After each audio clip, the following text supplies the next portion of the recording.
Assalamu alaikum and welcome to the Voice of Islam Living History program. In today's program, we are going to talk about one of the most amazing leaders this world has ever seen and probably one of the biggest empires that this world has ever seen. That individual, of course, was Genghis Khan, who was the founder of the Mughal Empire, which existed during the 13th and 14th centuries. To discuss today's program, I'm joined by our panel and our experts. Amjad, welcome again. Thanks for having me, Dr. Sam. Amjad Hussain, that is, and Arif Ahmad as well. Arif, welcome. Assalamu alaikum, Doctor. So before we start the program, let me just give a little bit of introduction to our listeners. As I said, the Mongol Empire was the largest contiguous land empire, that is land-based empire. The British, of course, had an empire, but it wasn't linked by land throughout. So this is really a land-based empire that was clearly the biggest in history. Originating in Mongolia, the Mongol Empire eventually stretched from Eastern Europe and parts of Central Europe to the Sea of Japan, extending northwards into parts of Siberia, eastwards and southwards into the Indian subcontinent, mainland Southeast Asia and the Iranian plateau, and westward as far as the Levant. In this day and age, of course, we travel by planes and trains and whatever. It might not sound a lot, but you're talking about basically going from the Pacific all the way to the Atlantic. And so it truly was amazing when you consider that travel was by horseback or marching armies great distances. Genghis Khan was born in 1162 and he died in August 1227 with the title of the Great Khan. Historians agree that he was probably the greatest conqueror in mankind's history. He came to power by uniting many of the nomadic tribes of Northeast Asia, and after that he launched the Mongol invasions that conquered most of Eurasia that I've just explained. By the time he died in 1227, he controlled 13,500,000 kilometers squared. That is almost a third of Asia. His personal empire stretched from the Pacific Ocean to the Caspian Sea and was more than 2 times bigger than Alexander the Great's Greek Empire. Now, figures vary, but about 20 to 40 million people, or from 5 to 10% of the world population apparently, were killed during these invasions. And eradication of major cities and countries even took place. Scientists from the Russian Academy of Sciences estimate that Genghis Khan and his relatives have about 16 million male descendants living today in Central Asia, which is truly amazing. So with that brief introduction, I'm going to start with Amjad, because the people of the steppes, as we've discussed, Amjad, they're absolutely amazing. And the Mongolian steppes in particular, I want to focus on today.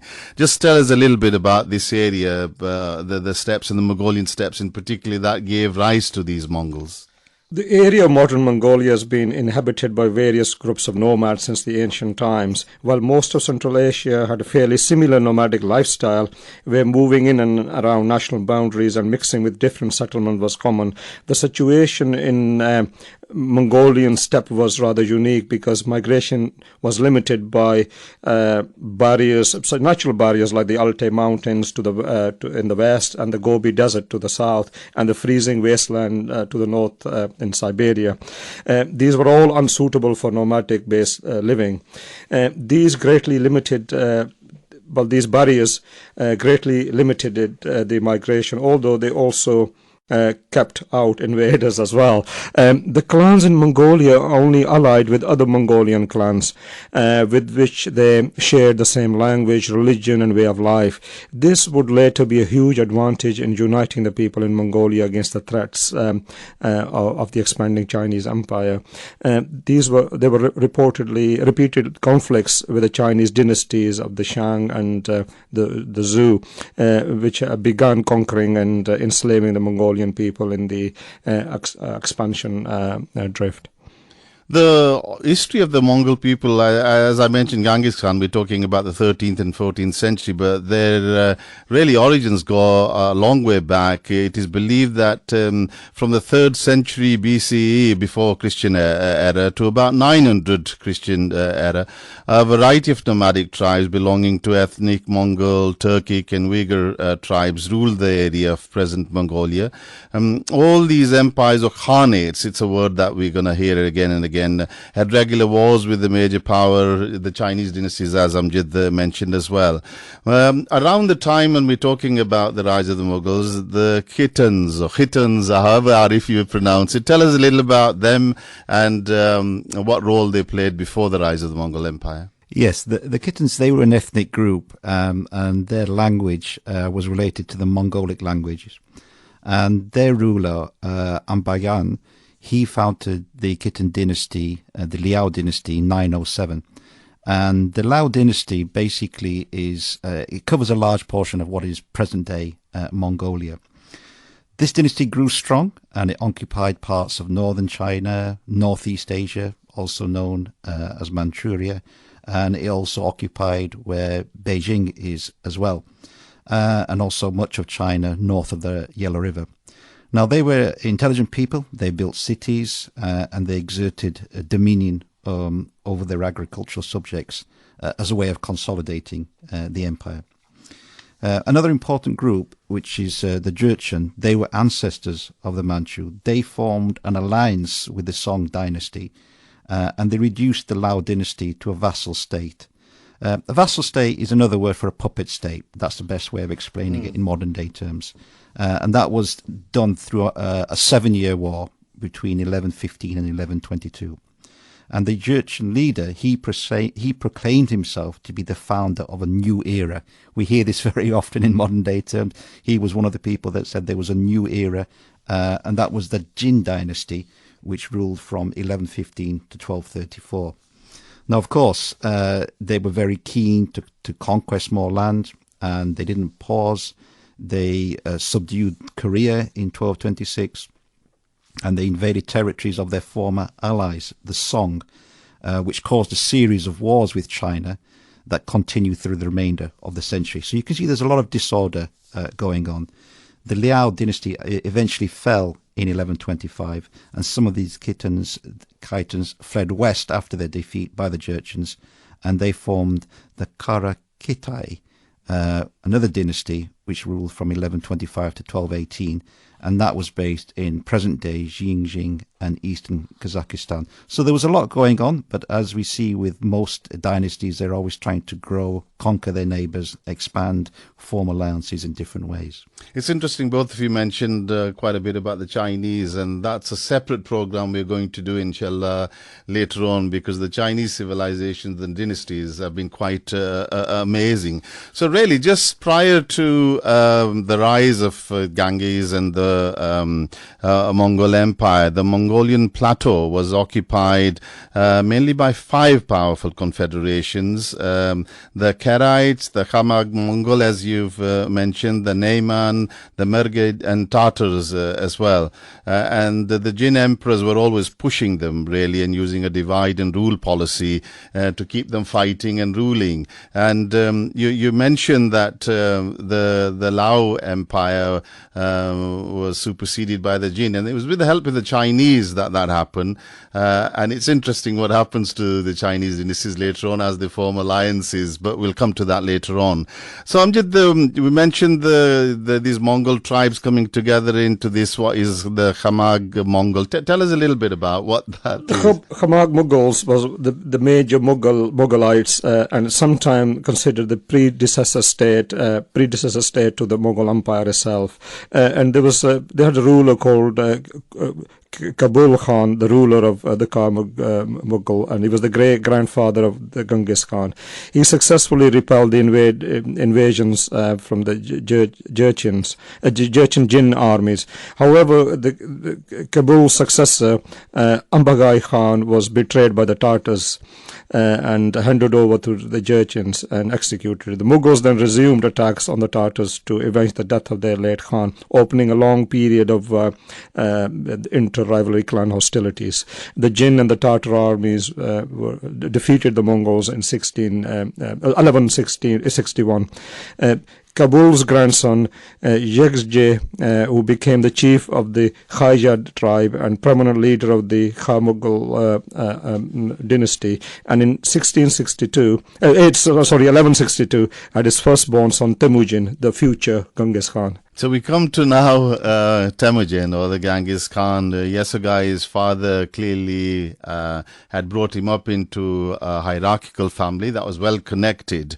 But he didn't have an easy life. Arif, take us through a little bit about Temujin's early life. And well, as with a lot of rulers, obviously a very difficult background. So his father, Yesugi, he was poisoned by the Tartars in 1171 when Temujin was only 9 years old. And his father actually arranged a marriage for him when he was age 9. And the custom was then to deliver him to the family of his future wife, Bote. And this was basically done to cement alliances between the two tribes. This is a very common This is a common feature, isn't it, of Eastern cultures as well. I know the Western people, they're like, oh, God, how could they marry them solely? But that's what was done in those days. Absolutely. Can't carry To make things more complicated, that soon after the marriage, Bote, she was kidnapped by the Merkits and reportedly given away as a wife. Now, Temujin, he managed to rescue her with the help of one of his friends and future rival Jamuka, and his protector Togrul, who was one of the Kerite tribe, who was also a close companion or blood brother of Temujin's father. 9 months after the rescue, Bote gave birth to a son, Jochi, and this was sort of clouding the issue of his parentage because it was 9 months after her rescue. I mean, this becomes a major feature later on. We'll pick that up later on, but go on, carry on. Yeah. But despite the speculation over Jochi, Bote would be Temujin's only empress, although he did follow the tradition of taking several wives. Now, Bote had 3 more sons, Chagatai, Ogedei, and Tolu. And Temujin had many other children with many other wives. We'll probably come to that in a while. But they were excluded from succession. They were treated, I suppose, as illegitimate.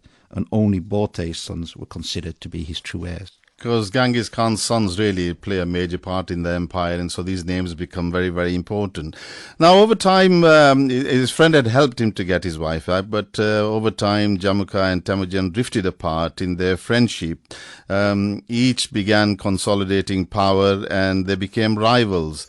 Jamuka supported the traditional Mongolian aristocracy, while Temujin followed a meritocratic method and attached a broader range of lower class of followers. Basically, we rewarded people through merit, etc. In 1186, Temujin was elected Khan of the Mongols. Threatened by this rise, Jamuka attacked Temujin in 1187 with an army of 30,000 troops. Temujin gathered his followers to defend against the attack, but was decisively beaten in the Battle of Dalan Balazu. Not the best of pronouncements, probably, but however, Jamuka horrified and alienated potential followers by boiling 70 young male captives alive in cauldrons. Toglan, as Temujin's patron, was exiled to the Karakhita, which we will come to again later on. So, Arif, perhaps you could take us through the next major stage, because here was Temujin, difficult early life, got a help from his friend, fell out again, and then now they're at this stage of a war. So take us through. Yes, there was a lot going on at this time. So jump forward a few years to around 1197. The Jin dynasty, which is one of the dynasties in China prior to the Mongol conquest, they initiated an attack, or started an attack against one of their former vassal states, the Tartars, with the help of the Kerites.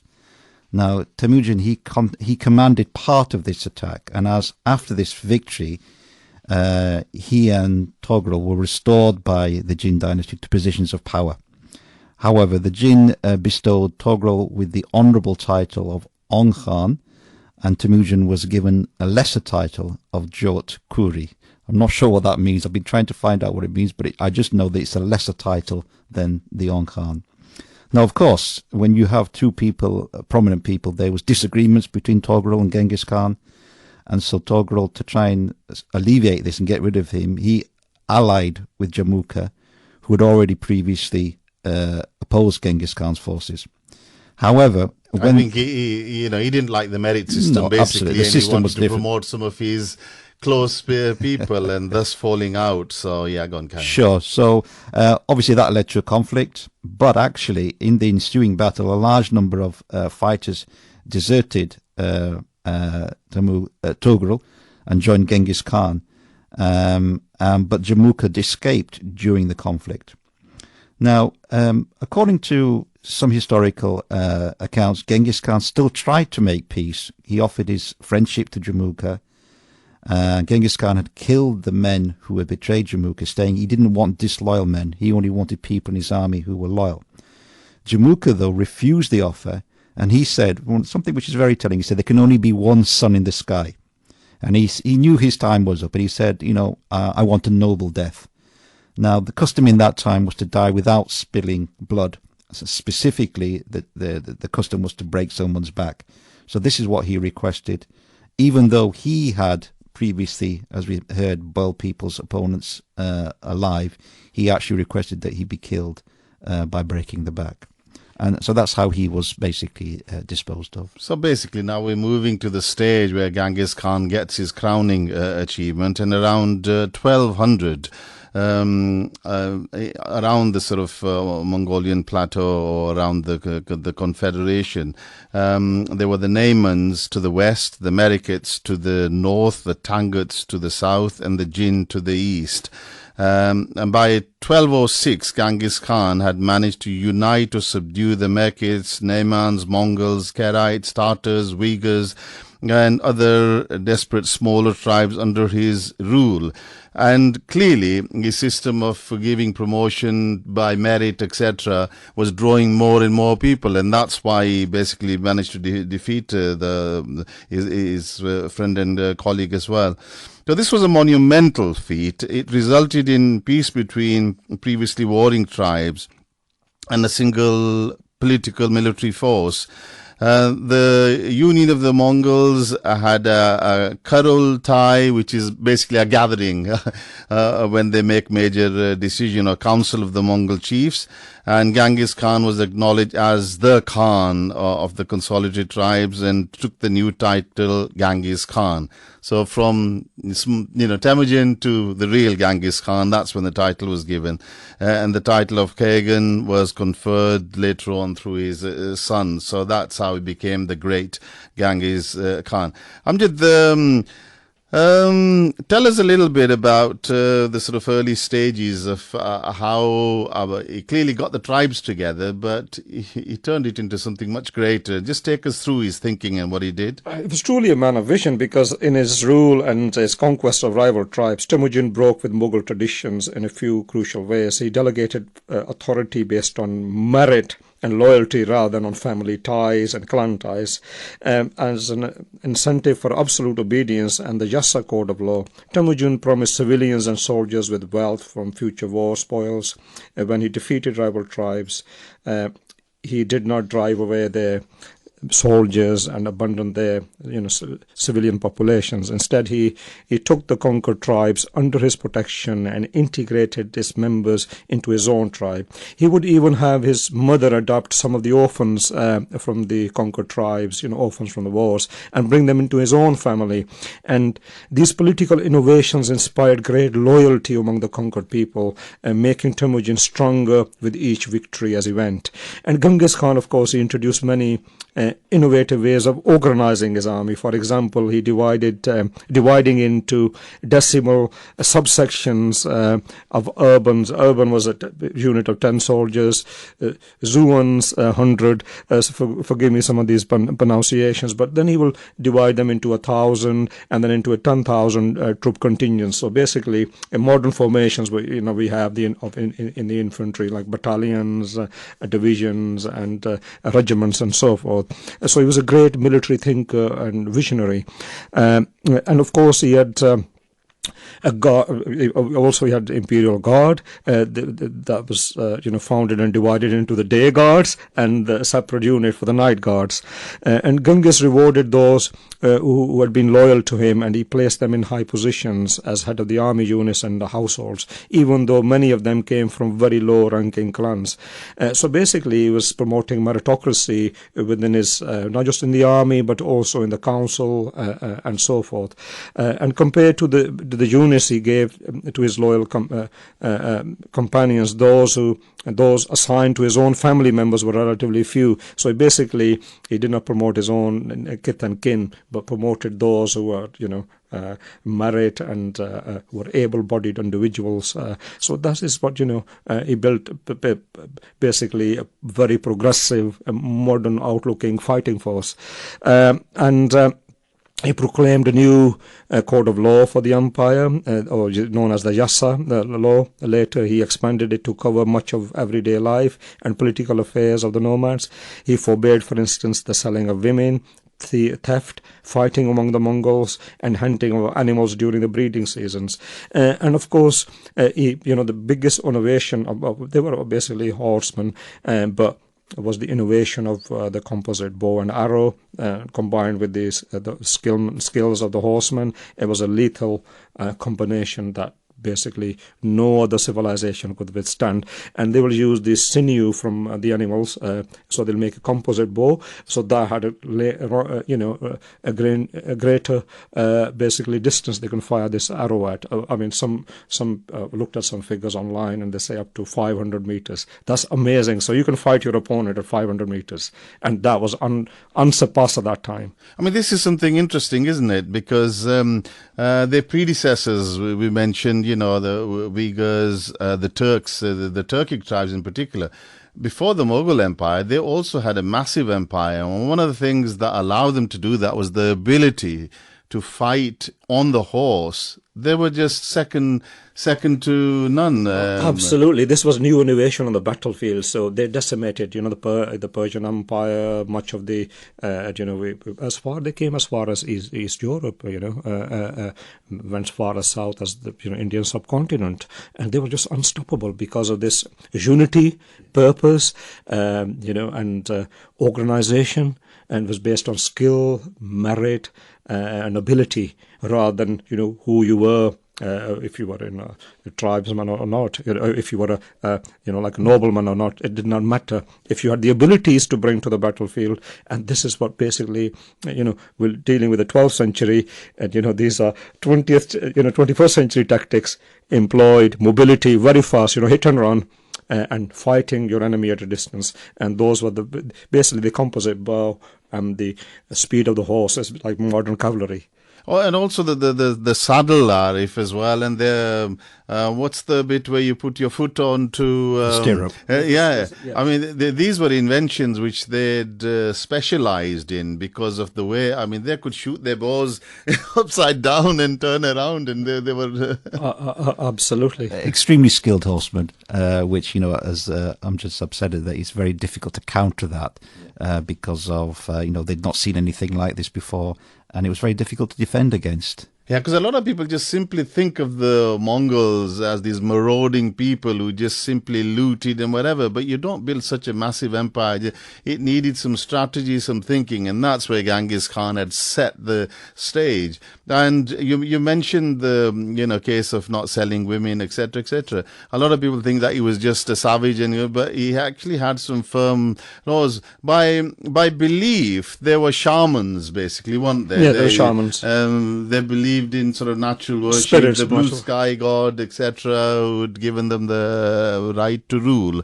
But within that, they had a particular code, and the code of hospitality also was very important, because as we later come to the raids and invasions, part of it was based on how his ambassadors were treated. But I think probably we're at a stage where we can have a break. Assalamu alaikum and welcome to the Voice of Islam Living History program. I'm Dr. Mohammed Iqbal, your host for the program, and today we're going to be looking at part 2 of the Mongol Empire. In part 1 previously, we'd covered from the foundations of the empire by Genghis Khan up to his death, one of the most amazing empires this world has ever seen. In this part 2 of the program, we're going to cover his legacy and those of his sons and grandsons, etc. Genghis Khan died on 18th August 1227, by which time the Mongol Empire ruled from the Pacific Ocean to the Caspian Sea, an empire twice the size of the Roman Empire or the Muslim Caliphate at their height. Before his death, Genghis Khan divided his empire amongst his sons and immediate family, making the Mongol Empire the joint property of the entire imperial family. However, to make sure that there would be no quarrel, Genghis named his third son, the charismatic Ogadei, as his heir. So today we are going to really look at the empire from Ogadei's time onwards, and I'm joined by our expert panel, Amjad Hussain. Assalamu alaikum, Amjad. Wa alaikum salam. Thanks for having me, Dr. Saab. And Arif Ahmad as well. Assalamu alaikum and welcome, Arif. Assalamu alaikum, Dr. Saab. We had a great program. I hope listeners enjoyed the first part of the program. So we're going to look at this amazing empire which stretched from the Pacific Ocean up to the basically towards the end during the 13th, 14th century, towards the Atlantic coast and the Baltics, etc. A massive empire by all accounts, the biggest this world has ever seen. So let's start really with the rise of Ogadei. Arif, do you want to kick off? Yes, just to give a bit of background, as you mentioned, Ogadei was charismatic. Genghis saw him as very courteous and a generous character. This was one of the reasons why he named him as his heir. And it was this charisma and courteousness and generosity that basically was the reason why the empire carried on being successful. Also, it was because of the organization. Genghis Khan, as we heard in the first part, was a very good organizer. So his legacy was to leave a very good organization. But coupled with the personality of Ogadei, the affairs of the Mongol Empire, they remained very stable during his reign. So one of the first actions that Ogadei took was he sent troops to subjugate the tribes and the nations in the southern Russian steppe. Obviously, it's a large and big empire, so he had to look at all of the borders and the boundaries. And in the east, his armies re-established Mongol authority in Manchuria. By 1230, he personally led his army in the campaign against the Jin dynasty. Again, this was one of the biggest ever Chinese dynasties.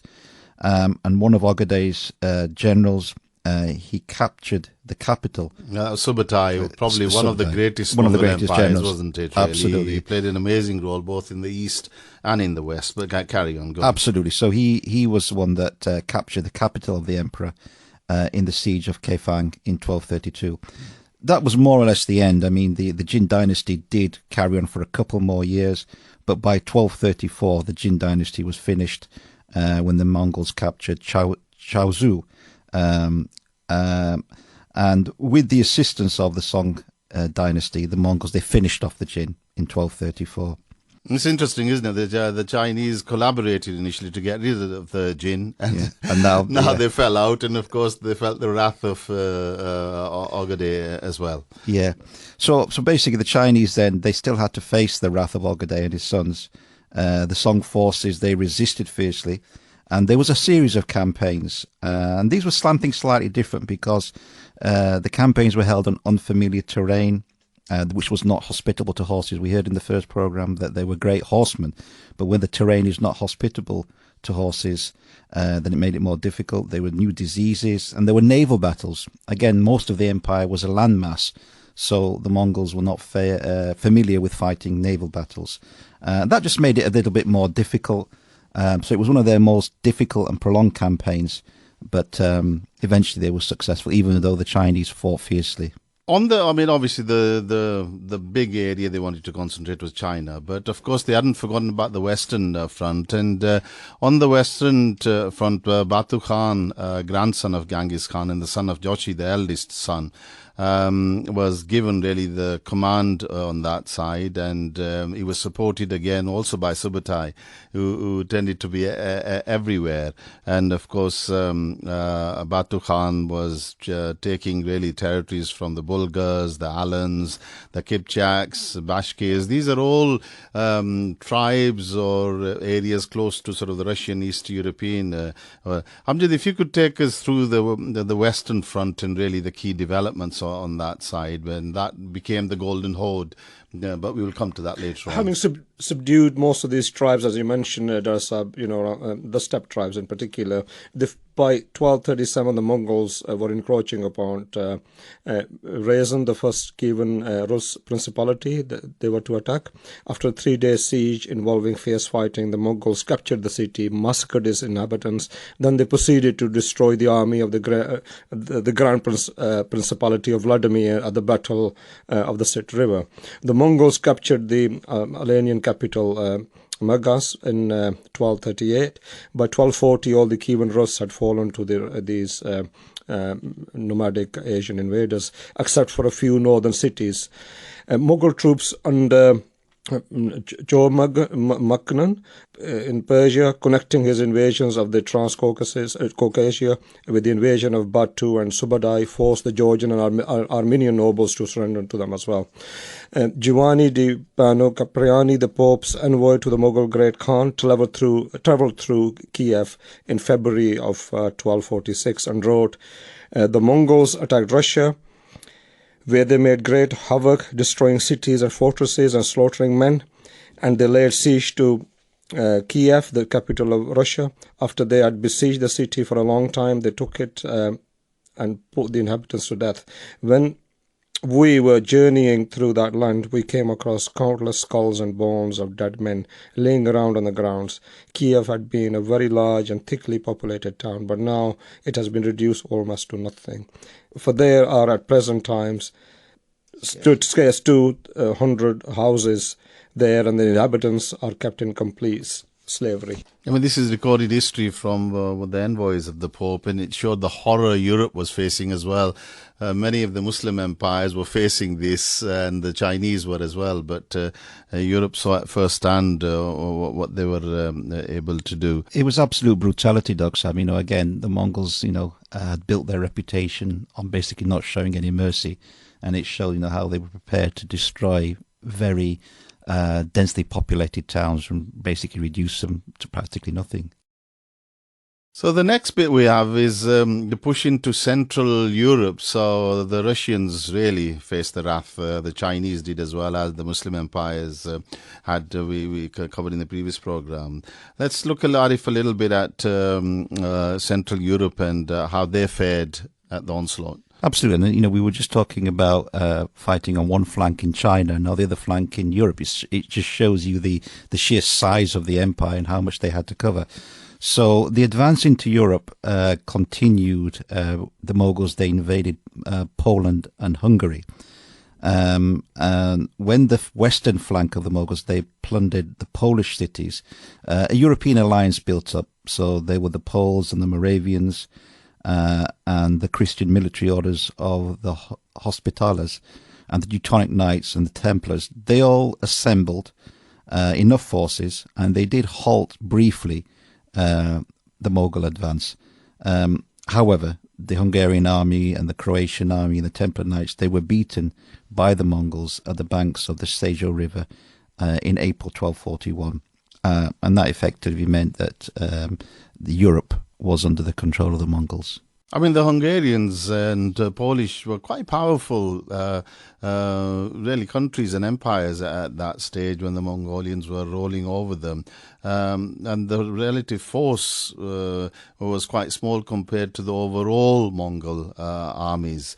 But luckily for Central Europeans, Vienna, which is one of the jewels for Europe, was saved before the Mongols could move on, because unfortunately for the Mongols, Ogade died, and in December 1241, at his death, Batu and the other leaders of the clans, Mongolia, had to retire because they had to elect a new leader, which was customary amongst the Mongols. So Vienna was saved. Ogeday's death was a bit early, I suppose, in many ways, just because he loved his drink, didn't he? Well, despite all these military, successes everywhere, there was dissent within the Mughal ranks as well. And Ogaday was well known for his alcoholism, and this was the most likely cause of his death. He was Emperor Kagan, but not a dictator. Like all Mongols, I mean, he had his good time, qualities, clearly, because the empire expanded massively under him after Genghis Khan, leaving aside the alcohol, but just cover some of his qualities. Well, he was raised and educated as a warrior from childhood. And as the son of Genghis Khan, he was part of his father's plan to establish a world empire. Ogaday was a firm leader, but at the same time, he was a humble man who did not believe himself to be a genius. He was willing to listen and to use the great generals that his father had left him, as well as those he found himself to be most capable. So he would listen to his advisors. He was a very pragmatic person. Much like his father, he looked at the end rather than the means. His steadiness of character, his dependability were the traits that his father most valued, and that gained him the role of a successor to his father, despite his two older brothers. So having established the capital of the empire at Karakoram, Ogaday... That was a major feature during his reign, because Karakoram became a focal point for everything. Yeah. And Ogaday expanded the empire through some, major administrative changes that he brought about. So now we come to the post-Ogaday power struggles. That's from around 1241 to 1251. Ogaday's widow was very powerful in the empire, so at his death, that's Toragine, I think is pronounced, but she took over the empire temporarily before the next Kurultai, which is the gathering to elect the new great Khan, could be done. She took over, and she really started planning for the succession of Ogaday's oldest son, Gayuk. And that took, I think, 3 to 4 years before they could actually have the Kurultai held together. However, at this stage, you can see dissension setting in on the Western Front. Batu, the ruler of the Golden Horde, who was really son of Joshi, he refused to come to the Kurultai, claiming that he was ill and that the Mongolian climate was too harsh for him. The resulting stalemate lasted more than 4 years, that's right, and further destabilized the unity of the empire. However, things moved on, and Arif, if you could take us what happened, because Gayuk eventually was elected, but just take us through that process. Yes, it's quite interesting that obviously whenever a successful leader passes away, there's always a power struggle. This happens in most political systems. So what happened here is that Genghis Khan's youngest brother, Temugai, he wanted to seize the throne. He threatened, he said, he felt that he was the rightful heir. So as a result of that, Gayuk came to Karakoram to try and secure his position. Batu also agreed to send his brother, Berke Khan, and some generals to the Kurulati, which is basically a council that was convened by Toragan in 1246. By this time, Gayuk was ill, and he was also an alcoholic.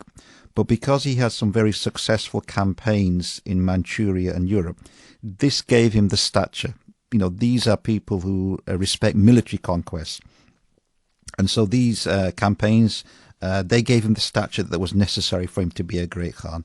As a result of these, he was, duly elected at a ceremony attended by the Mongols and foreign dignitaries from both within and without the empire. That helped cement his position. Although some of these people were vassal nations, puppet states, they were representatives from Rome and other places, and they came to show their respects and also to conduct diplomacy, and that helped to secure his position as a successor. After he was elected or appointed as a leader, he took steps to reduce corruption, and that he would continue the policies of his father Ogaday. However, as a break with his mother's policies, he restored his father's officials to former positions, and he was surrounded by various individuals like Ugya, Neyman, and some of the Central Asian officials. These were some of the prominent tribes around the Mongolian plains. Restored some. So those commanders, Han Chinese commanders, who'd helped his father conquer northern China, he restored their positions. Yeah, he then continued his military campaigns in Korea, advancing into Song China in the south and Iraq in the west. And he also ordered an empire-wide census as well, because he felt that was important to see who was in his empire. So, Amjad, it's really when it comes to the death of Gayok in 1248 when major dissension started. So if you can take us through that phase. Well, in 1248, Gayok raised more troops and suddenly marched westwards from the Mongolian capital of Karakoram. The reasoning was unclear. Some sources thought that he was maybe planning to conduct a full-scale conquest of the Middle East, or possibly to make a surprise attack on his rival cousins Batu Khan in Russia. Suspicious of Gayok's moves, Baki, the widow of Genghis' son Toyo, secretly warned her nephew Batu of Gayok's approach. Batu had himself been travelling eastwards at the time, possibly to pay homage or perhaps with other plans in mind. Before the forces of Batu and Gayok met, Gayok, sick and worn out by travel, died en route to Xiazang, possibly a victim of poisoning. To decide on a new great Khan, Batu called the council Kuritai on his own territory in 1250. So just to remind listeners again, because we're looking at the dynasty and really, so Batu again, it was the son of Joshi, the eldest son, and already gaining quite a bit of power on the Western Front. But go on, carry on. To decide, obviously, the new leader, the great Khan, Batu called the council on his own territory in 1250, and as it was far from the Mongolian heartland, members of the Ogadais and Chakadais families refused to attend. The Kuritai offered the throne to Batu, but he rejected it, claiming that he had no interest in the position. Batu instead nominated Mongke, a grandson of Genghis, from his son Toyo's lineage. So Mongke, is that right? Mongke Khan. Yeah, Mongke was leading the Mongol army in Russia and the northern Caucasus and Hungary. Pro-Toy faction supported Batu's choice, and Mongke was elected. So this was quite a clever move by Batu, really, to appoint Tolu's son to take over, etc.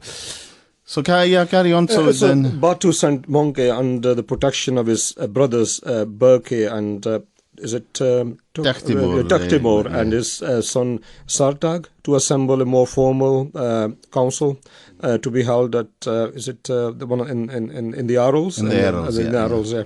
And the supporters of Mongke repeatedly invited the other major Ogadai and Chagadai princes to attend the council as well, but they refused each time. The Ogadais and the Chagadai princes refused to accept a descendant of Genghis Khan's son Toyo as the leader, demanding that only descendants of Genghis Khan's sons Ogadai could be the great Khans. So despite the dissension and bit of turmoil, Mongke Khan on the 1st of July 1251 was elected as the great Khan of the Mongol Empire.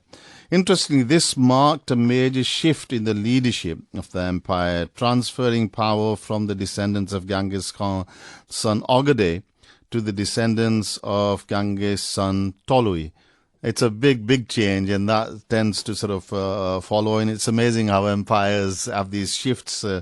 Mongke confiscated the estates of the Ogadai and the Chagatai families that had rejected his rule and shared the western part of the empire with his ally Batu Khan, who played a clever card, really, as I said earlier on. After the bloody purge, Monkey ordered a general amnesty for prisoners and captives, but thereafter the power of the great Khan's throne remained firmly with the descendants of Toloi.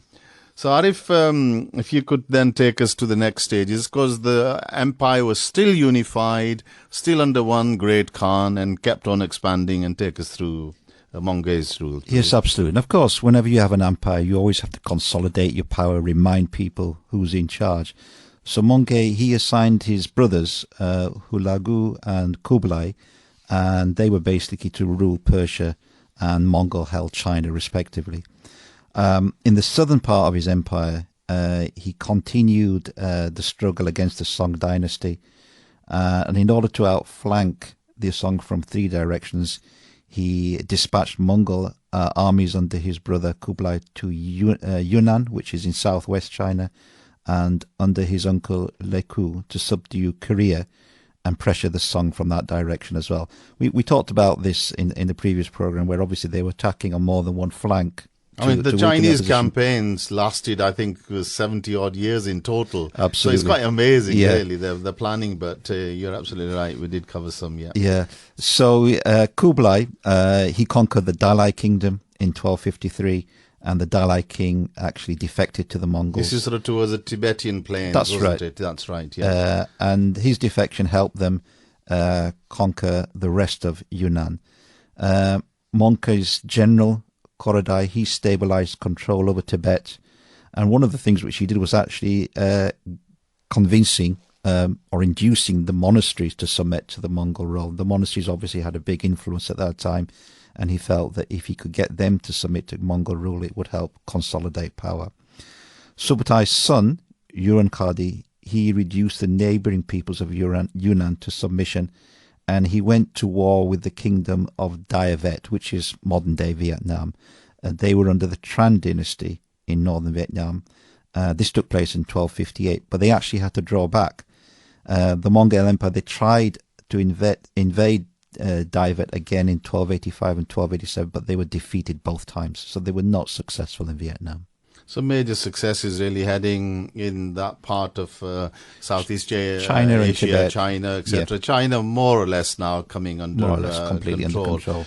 And then Amjad, we look at Hulagu's army and what a devastation they caused in the Muslim world. Just take us through that phase, and we're going to cover some of it later on as well. But just it's a massive time of turmoil, because Hulagu was ruthless. Of course, he was a very able general as well. So Hulagu's army greatly expanded the northwestern portion of the Mughal Empire, founding the Ikhanate of Persia, a precursor to the eventual Safavid dynasty.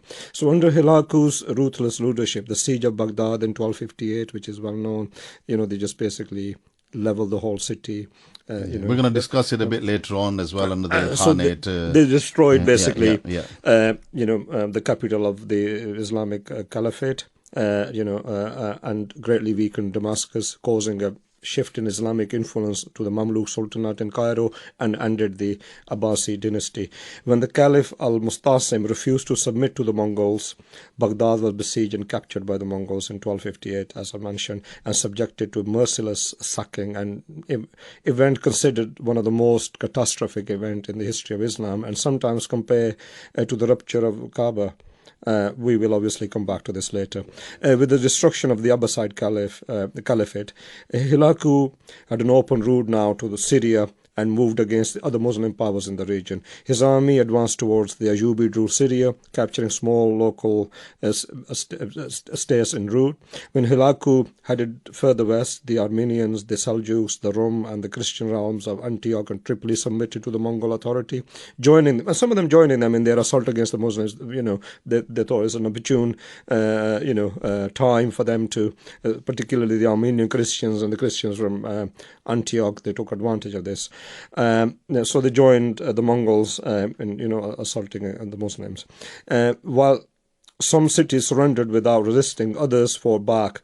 But those who fought back, their populations were ruthlessly massacred and the cities were sacked. So this was probably at the height now of the Mongol Empire, as I said, from the Pacific Ocean up to, Russia, Poland, into the Mediterranean, etc. So quite an amazing achievement over a short period of time. This is probably a good stage now to have a break, because in the next section, we're going to look at the fragmentation of the Mongol. It still remained an amazing and a great empire, but it went into 4 separate parts, and we're going to cover that in a lot more detail. So let's have a little break, and we'll come back to it. You've been listening to the Voice of Islam radio and the Living History program. In today's program, we're talking, as this is part 2 of the Mongol Empire. We hope you enjoyed part 1 that we did previously.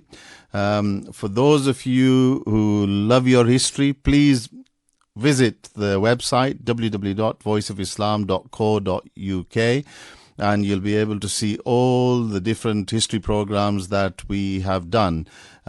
Just look under the program section and you'll see Living History, and our podcasts are there with the appropriate titles for all the programs we've done. We've started from origins even of mankind, and what the different ideas have been presented to us historically of our origins, the development of language, the Islamic empires, the Western empires, and then we've got people's personal perspectives, as well as looking at some of the great figures that have shaped history, like Cyrus the Great as well, the great Persian emperor as well.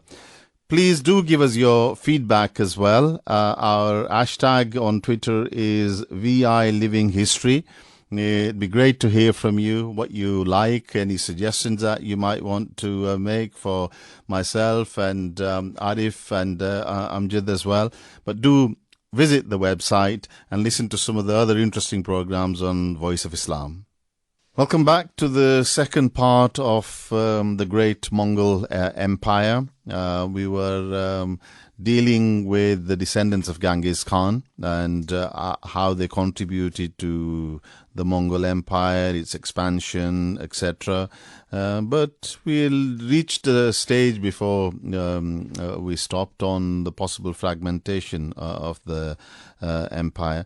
Although tensions had started with the leadership of the Mongol Empire being passed from Oghode to the Toloid house through Monke, after his death in 1259, the division of the Mongol Empire became much more apparent and permanent. The Mongol Empire fractured into autonomous khanates headed by the grandsons of Genghis Khan, and these were the Golden Horde in the northwest towards the Russian Eastern European side, headed by Berke Khan, which we mentioned earlier on, and he was the son of Joshi, the eldest son. The Chagatai Khanate in the middle, headed by the sons of Chagatai, and the Ilkhanate in the southwest, headed by Halagu, the son of Toloi, and the Yuan dynasty in the east, which is basically the Chinese dynasty. We'll talk about it in a lot more detail, based in modern-day Beijing, headed by Kublai Khan, the son of Toloi as well. So 2 sons of Tolai, 1 son of Jochi, and the Chagatai obviously remained active as well. The 4 Khanates each pursued their own separate interests and objectives and fell at different times, although the Yuan emperors held the nominal title of Khagan of the empire, keeping everything unified under one rule at different times. So Arif, just take us through from the death of Monke in 1259. What happened? So after Monke's death, Arik Bog, who was a younger brother of Kublai Khan and Halagu, he took advantage of their absence. They were not there at that time, and he used his position in the capital, Karakoram, to win the title of Great Khan for himself. The representatives of all the family branches, they proclaimed him as the leader at the council that was convened in Karakoram. Now, obviously, Kublai, when he learned of this, he wasn't very happy, and he summoned his own council, Korlati, at Kaiping, and nearly all of the senior princes in northern China and Manchuria, they supported his candidacy over that of his younger brother, Arik Bok. Obviously, this led to conflict. Civil war Civil broke war, out basically. between the Toloid. Absolutely. So, during that Tulid civil war, Haluki Khan of the Ilkhanate supported Kublai, whilst Berke sided with Arik Bok. Obviously, there were battles between the armies of Kublai and those of his brother Arik Bok. And these actually included some forces which were still loyal to Monkey's previous administration. Kublai, he prevailed. His army easily eliminated Arik Bok's supporters, and they seized control of the civil administration in southern Mongolia. After his defeat, Arik Bok in 1264, he freely acceded. He accepted Kublai's enthronement and his leadership. So let's now look at each of the Khanates in more detail, as each one had a major impact on the people living from Europe to China, and in particular the Muslim world.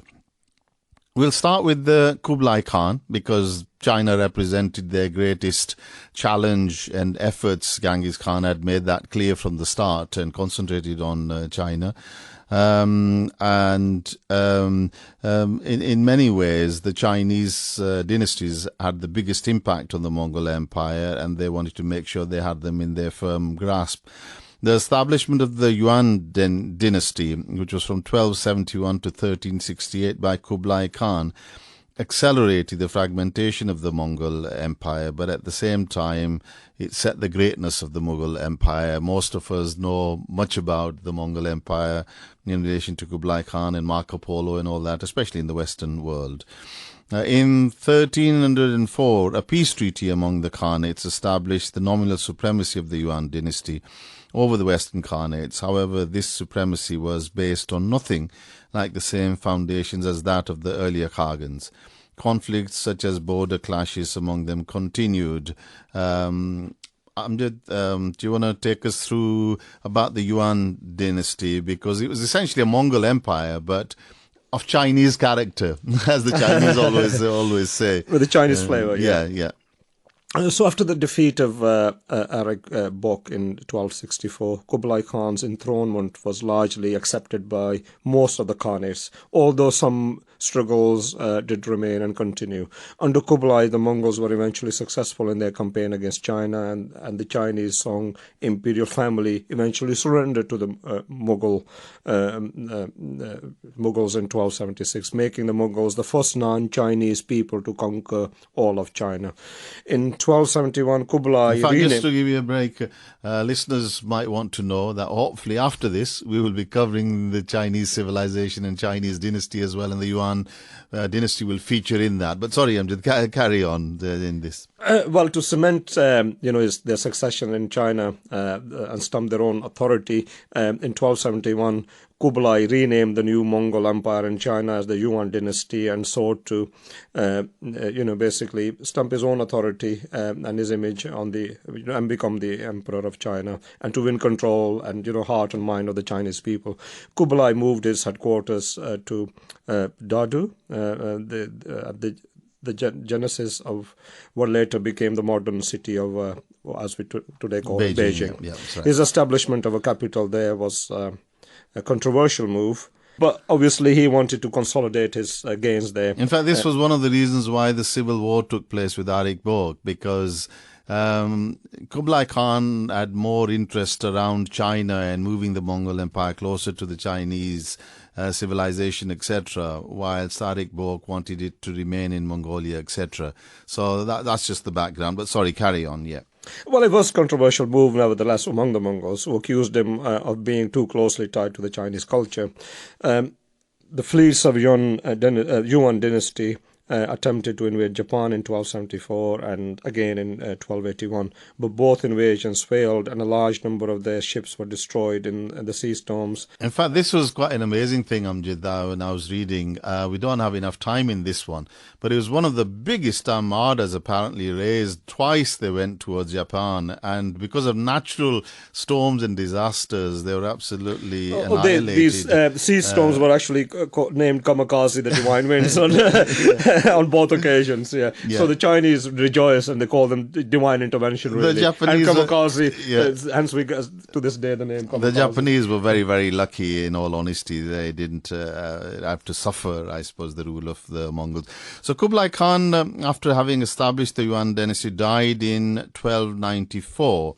He was succeeded by his grandson Timur Khan, who continued Kublai's policies. At the same time, the Toluid Civil War, along with the Berke-Halagu War, which we'll come to later on, and the subsequent Kaidu-Kublai War, again, these are descendants of Jochi and Chagtais, etc., and Tolui.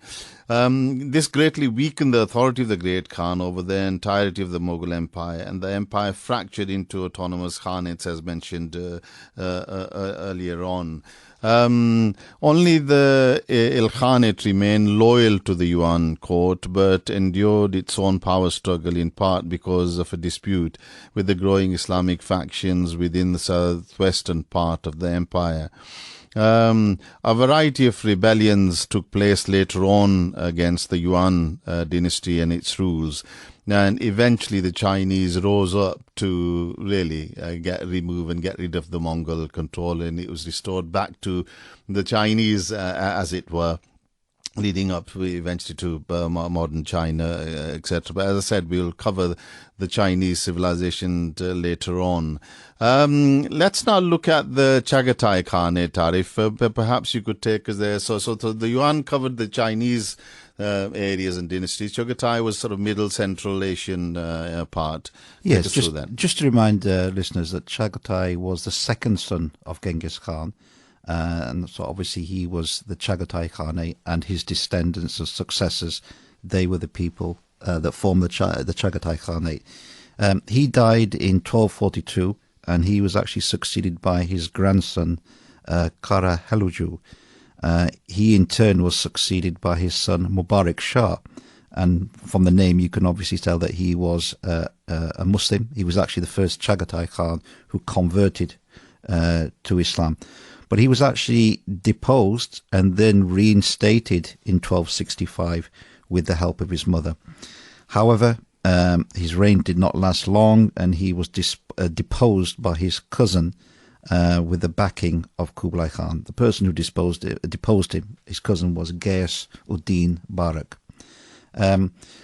Barak refused to accept Kublai Khan's authority. Even though it initially helped him. Even though it initially helped him. And this is a recurring theme that people who help, they actually then turn against them. So, because he didn't accept Kublai Khan's authority, he was defeated by Kaidu. Kaidu happened to be the grandson of Ogadai. So you could see the Ogadai house trying to make a comeback and have something. Yes, absolutely. And Ogadai, because of that, he in effect became the de facto Khan of the Chagatai Khanate in Central Asia. So whilst they had the title, he was essentially running it until his defeat, but we'll come to that. Absolutely. Yeah. So he ruled part of modern-day Xinjiang and Central Asia during the 13th century, and he actively opposed his cousin Kublai Khan, who had established the Yuan dynasty in China until Kaidu's death in 1301. The leadership of the Chagatai Khanate was restored, but it was fairly weak. It was always remaining fairly weak. From this Khanate emerged a new Turco-Mughal commander who was one of the greatest military tacticians and leaders in history, Timur, who was around from 1336 to 1405. He was also known as Tamerlane, Timur the Lane, and he was the founder of the great Timurid Empire. He was born into the Baras Confederation in modern-day Uzbekistan, and acting officially in the name of Surgamatish, the Chagatai Khan. He gained control of the western Chagatai Khanate, and he conquered large parts of Central Asia, primarily Traxonia and Khorasan, from around 1363 onwards. He also formed various alliances in Samarkand in 1366 and Balakh in 1369, and he was recognized as the ruler over them in 1370. While he was commander and emir, he was nominally subordinate to the Khan, but in reality it was now Timur that picked the Khans, who became merely puppet rulers. The Western Chagatai Khans were continually dominated by the Timur princes in the 15th and 16th centuries, and their figurehead importance was eventually reduced to basically total insignificance. I think just to say, whilst we want to concentrate on Genghis Khan and his sons and grandsons, Timur was a Mongol essentially and played a great role, which touched on the linkage to Babur and all that in the Mongol, in the great Mughal empire in one of our previous programs as well. But just to also remind listeners that Timur was also the grandfather of the Timurid Sultan and astronomer and mathematician Ulugh Beg, who ruled Central Asia from 1411 to 1449, and the great-great-great-grandfather of Babur, the founder of the Mughal Empire. So you can see the linkages. And Ulugh Beg also made a major contribution to understanding of astronomy, etc. But that's for a different part. So Timur, he wasn't from the direct line of Genghis Khan, but he was obviously a very prominent Mughal. He contributed significantly to the legacy of the Khanate, and he made a very, very important contribution to the legacy as well. So we've covered two of the Khanates now. So with the Yuan, with Kublai Khan ruling, and from the house of Toloi, then from the Chagatai line, which really varied between the descendant of Ogade as well, Kadu, I think was his name, who played that part, and then Timur really taking over the Chagatai Khanate. Let's move now to the Ilkhanate, which again was led by Hulagu from the Toloid house. Amjad, if you could take us through his Khanate. No, absolutely, Rasab. The Ilkhanate was ruled by the Toloid house of Hulagu. It was formed in 1256 during the reign of Möngke Khan and comprised of Iran, Iraq, Transcaucasus, Eastern Asian Minor and Western Turkestan. In 1255, Möngke charged Hulagu with leading a massive Mongol army to conquer or destroy the remaining Muslim states in southwestern Asia. Hulagu's campaign sought to subjugate Persia, the submission or destruction of Abbasid Caliphate in Baghdad, the submission or destruction of the Ayyubid states in Syria, based from Damascus, and finally the submission or destruction of Bahari Mamluk Sultanate of Egypt. It is believed that Hulagu was given the largest Mongol army ever assembled to carry out this mission. 2/10 of the empire's fighting men were gathered for the Hulagu's army. Möngke ordered So in many sense, this was much, much bigger than the original Genghis Khan army when he went to the Khwarezmi to destroy that. So the poor Muslims must have been shuddering. Yes, absolutely. I think it showed how important this mission was as well, to give that amount of resources as well. Yeah, absolutely. So Möngke ordered Hulagu to treat kindly those who submitted and utterly destroy those who didn't. I think this is typical of a Mongol strategy, always been, So I think he forgot the kindness bit, didn't he? Or they never, yes, it was a tokenistic at best.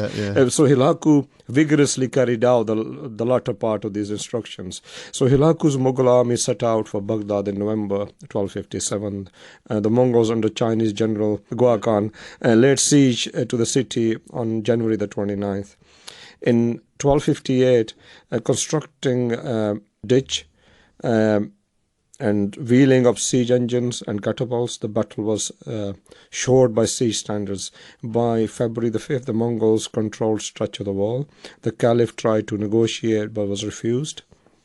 On February the 10th, Baghdad eventually surrendered. The Mongols swept into the city on 13th of February and began a week of destruction. The Grand Library of Baghdad, the House of Wisdom, containing countless precious historical documents and books on subjects ranging from medicine to astronomy, was destroyed. Survivors said that the waters of the Tigris River run black with ink from the enormous quantities of books flung into the river. Citizens who attempted to flee were intercepted by the Mongol soldiers and eventually probably massacred. Oh, it's absolutely one of the greatest tragedies, I think, that befell the Muslim world. I mean, some of those chronicles would obviously later on wrote, and now we can read, is basically horrific reading it makes. So the death count varies widely and cannot be easily sustained. A few low estimates is about 90,000 dead. Higher estimates range from 200,000 to 1 million. The Mongols looted and destroyed mosques, palaces, libraries and hospitals. Grand buildings that had been the works of generations were burnt to the ground, literally in a matter of days. The Caliph was eventually captured and forced to watch as his citizens were murdered mercilessly and his treasury was plundered. I think this was the Caliph also. We covered in the previous programs, Arif, under the Abbasid, he was rolled up and trampled to death so that no blood would absolutely brutally murdered. Yes. There are many accounts. For instance, the Venetian merchants Marco Polo states that Hilakus starved the Caliph to death. And there is no corroborating evidence for that. But however, there are many accounts. Most historians believe the Mongols and Muslim accounts that the Caliph was rolled up in Iraq. Yeah, this is the more common theme, yes. And the Mongols rode their horses over him, and some said they trampled to death eventually. And they believed that the earth would be offended if it touched the royal blood. So, these are just people with fairy tales. But it's showing the brutality of this. Obviously, they wanted to make an example out of him. So let us move on with the Baghdad ravaged and Damascus weakened, clearly. Well, the center of Islamic power shifted to the Mamluks eventually with the Sultan's capital of Cairo, and Hilaku sent a threatening letter delivered by an envoy to Mamluk Sultan Qattuz in Cairo, demanding that Qattuz open the city, or it will follow. As was muted out, the destruction muted out of Baghdad. However, when Hilaku learned the death of the great Khan Monkey, he withdrew his main forces to Iran near Azerbaijan, leaving behind 2 tumans, that's about 20,000 men. And I think this was under the command of Kitbuka. Kitbuka. So basically, Halagu, for 2 reasons. One, I think the news of the death of the great Khan and Halagu needing to be there to really elect Kublai Khan, etc., and leaving behind Kitba with 20,000 Tumans to take on the Mamluks or the remaining Muslim empire. But yeah, carry on. So basically, Hilaku himself departed from Mongolia to take part, as Dr. Saab says, in the imperial succession. Meanwhile, the Mamluks managed to give a crushing blow to the Mongols and defeat them at the Battle of Ain Jalut in Palestine. I mean, this is going to be a separate program we're going to do because it's such an important battle between the Muslims and the Mongols. In many ways, it was the savior of Islam, but Bebas and Sultan Qattuz, really. So, in many ways, luckily for the Muslims, the biggest contingent of the army was removed by Halagu. He went back to take part in the succession of Kublai Khan. And when he learnt of the defeat of the Mongols under Kitbuka, he was very, very unhappy. He returned to the lands in 1262, where he amassed his army to attack the Mamluks and avenge the defeat at Ain Jalut. However, he was drawn into a separate civil war of the Mongols with Berke Khan, who, again, we will deal with the Golden Turk soon, but he had become a Muslim, and he was very, very upset at what he had done in Baghdad, because the Caliph was well known to him and a good friend.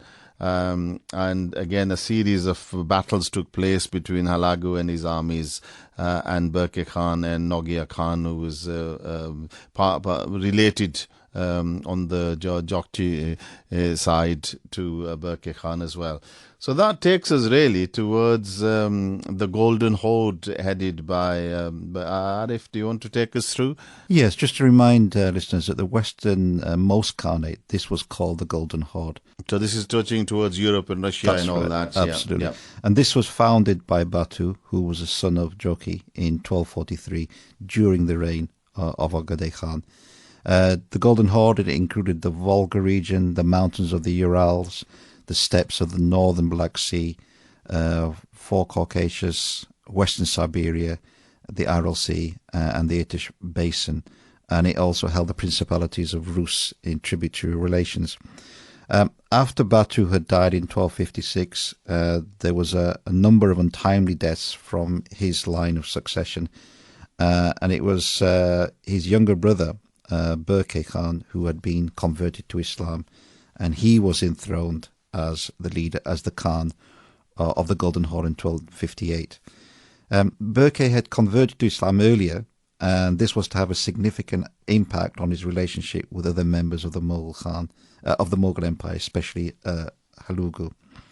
He was a devout Muslim, and he was angered, as we mentioned before, by Hulagu's destruction of Baghdad, and he was determined to deal with Hulagu Khan, who had murdered the Caliph. And his territorial ambitions in Syria and Egypt threatened Berke's full of Muslims. When Hulagu returned to his lands in 1262, instead of being able to avenge his defeats by the Mamelukes at Amjad, he was drawn into a civil war with Berke Khan of the Golden Horde. The Muslim historian Rashid al-Din Hamadi, he quoted Berke Khan. Hamadani, sorry. Yeah. He quoted Berke Khan as telling his Moguls and Muslim subjects in protest at the attack on Baghdad. Hulagu. So this is a quote from Hamadani. Yeah, okay. He said Hulagu has sacked all the cities of the Muslims and has brought about the death of the Caliph. With the help of God, I will call him to account for so much innocent blood. So it's obviously showed him how upset he was. Hulagu had massed his armies to avenge Angelut and attack the Mamelukes. However, as Berke Khan had agreed to support the Mamelukes, he initiated a series of raids in a force which drew Hulagu north to meet him. And this was the first conflict, the first open conflict between the Mongols. This is sort of, you could say, where the Mongols started fighting with themselves. And, you could say that this signified the end of this unified empire. All empires eventually start fighting, you could say, with each other. And this was seen as that sort of first significant milestone. As a result, the conflict in 1262, this turned into basically open war. Hulagu Khan's he suffered a severe defeat when he attempted to invade north of the Caucasus in 1263. His forces were crushed at the Tarik River by Berke's nephew, Nogai, who forced Hulagu into retreat. Nogai Khan was given a high role in the army of the Golden Horde, and Rashid al-Din describes him basically as Berke's commander-in-chief. He played a prominent role, basically, in the campaigns against Hulagu and previously as well in terms of against the Europeans. Hulagu Khan died in 1264 or towards the end of 1264, 1265. But Berke Khan and Nogai continued to push Hulagu's son Abaka Khan. And ultimately, really, they defeated Hulagu's armies, which slowly and steadily crumbled. And the Muslim lands, in many ways, were saved on the one side by a Mongol convert, Berke and Nogai and others, on the other side by Sultan Baibars and Sultan Qutuz from the Mamluks as well. But that's another story. Of course, their descendants continued to rule the Golden Horde around the Russian plains, but eventually they lost out to the Europeans, the Russians, and the various tribes as it happened. So we've covered the four main Khanates. from a Muslim point of view, I think they were very lucky to get Burke Khan as a convert because he played a big role and I think it changed the whole thing. Absolutely. I think it's worth noting that, the intervention by Burke Khan basically saved Mecca and Jerusalem. Yeah. That's what some historians believe. Otherwise, they could have had the same fate as Baghdad. Yeah. And then you had Timur, a Mongol as well, convert to Islam, and his legacy is a separate story, I think, for one of our history programs, which we'll deal with. I think we're coming towards the end of our program. I hope listeners have enjoyed this fascinating story about the Mongol Empire and especially the founder Genghis Khan. And please do give us your feedback at VI Living History through Twitter, and go to the website www.voiceofislam.co.uk to listen to this program, as well as many, many other programs. So until next time, Assalamu alaikum. Goodbye from Amjad as well, and goodbye from Arif. Assalamu alaikum.